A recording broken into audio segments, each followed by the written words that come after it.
Assalamualaikum warahmatullahi wabarakatuh. Perkenalkan, nama saya Aulia Chandra Aprianto dari jurusan Pendidikan Bahasa Indonesia Universitas Borneo Tarakan. Nah, di sini saya akan menjelaskan mengenai tata cara pelaksanaan wawancara. Jika kita ingin menjadi seorang jurnalis, kita perlu mengetahui bahwa ada 3 tahapan utama yang harus dipahami. Nah, yang pertama ada tahap perencanaan, yang kedua ada tahap pelaksanaan, dan yang ketiga ada tahap pasca wawancara. Di tahapan pertama kita perlu mengetahui langkah-langkahnya, yaitu di tahap persiapan. Nah, yang pertama kita harus memilih topik atau masalah yang akan ditanyakan nantinya dengan narasumber. Nah, jadi topik itu sangat penting, apa yang akan kita bahas nantinya.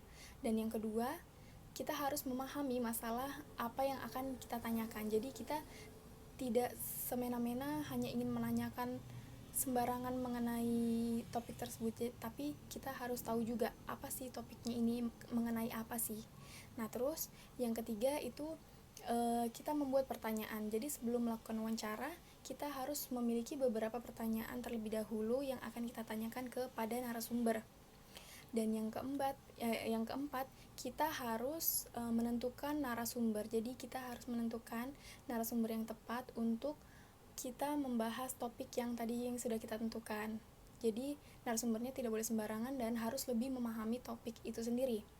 Dan yang kelima, kita membuat janji dengan si narasumber. Kita harus berjanjian untuk memilih waktu yang tepat kapan kita bisa melaksanakan wawancara tersebut.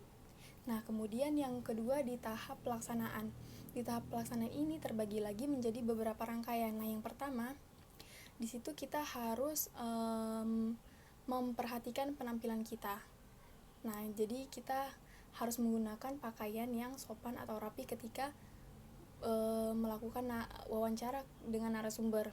Terus yang kedua, kita harus datang tepat waktu, tidak boleh telat sedikit, sehingga membuat kesan yang lebih baik terhadap narasumber kita. Nah, yang ketiga, kita harus memperkenalkan diri atau basa-basi untuk menciptakan suasana yang lebih menarik atau nyaman. Nah, terus yang keempat, kita menanyakan identitas si narasumber terlebih dahulu, itu yang paling penting sih. Nah, kemudian yang kelima, kita harus menjaga yang kelima, kita harus meminta izin untuk merekam atau mencatat mengenai topik atau wawancara yang kita laksanakan tersebut. Nah, yang keenam, kita perlu menjaga kontak mata. Kenapa? Jika kita hanya mencatat mengenai masalah yang kita tanyakan, mungkin saja si narasumber akan merasa tidak dihargai oleh kita. Nah, jadi adanya kontak mata itu sangat diperlukan. Dan yang ketujuh, tetap ambil kendali. Kenapa?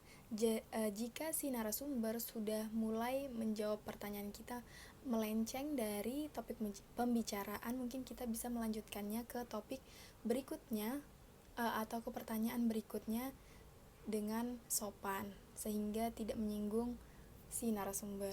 Nah, kemudian yang di terakhir ada tahap pasca wawancara. Nah, di tahap pasca wawancara ini ada 2 rangkaian. Yang pertama, rangkaiannya yaitu membuat kesimpulan.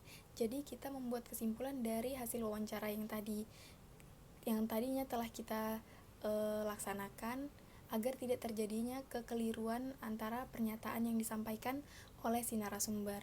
Nah, yang terakhir, kita perlu meminta izin ulang kembali si narasumber. Kenapa? Karena jika terjadi kesalahan atau kesalahpahaman mengenai apa yang telah kita tanyakan, mungkin kita bisa mengkonfirmasi ulang ke si narasumber. Nah, mungkin itu saja yang bisa saya sampaikan. Wassalamualaikum warahmatullahi wabarakatuh.